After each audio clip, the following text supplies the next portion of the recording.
একটা ঘটনা শুনে মনটা খুবই খারাপ হয়ে গেল। সন্তান নিজের বাবাকে সম্পদের জন্য, অর্থের জন্য হাত পা বেঁধে মারধর করে, তাকে নির্যাতন করে, ঘরের ভিতরে আটকায় রেখে। এরকম পাষাণ, এরকম নিষ্ঠুর সন্তান কিভাবে হয়?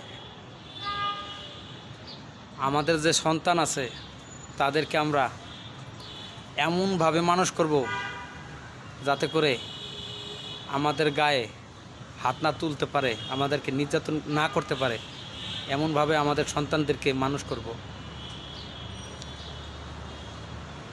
এরকম ঘটনা যেন আমাদের সাথে না হয়। আমরা প্রত্যেকেই আমাদের প্রত্যেকের সন্তানকে এভাবে মানুষ করব যাতে আমাদের শেষ বয়সে আমাদের পাশে থাকে, আমাদের উপরে নির্যাতন না করে। কালকের এই ঘটনাটা শোনার পরে আমার মাথাটার ভিতরে শুধু ওই কথাটা পাকাইতেছে। কি করে পারে সন্তান বাবারে বেঁধে ঘরের ভিতরে নির্যাতন করে? এই শয়তানদের বিচার হওয়া উচিত, কঠিন বিচার।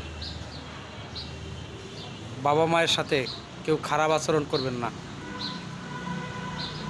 সবার হাতে ধরে পায়ে ধরে বলি,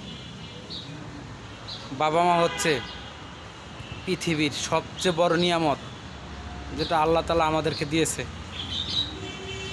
প্রত্যেকটা বাবা মায়ের সেবা করব আমরা। ভালো থাকবেন সবাই। আল্লাহ হাফেজ।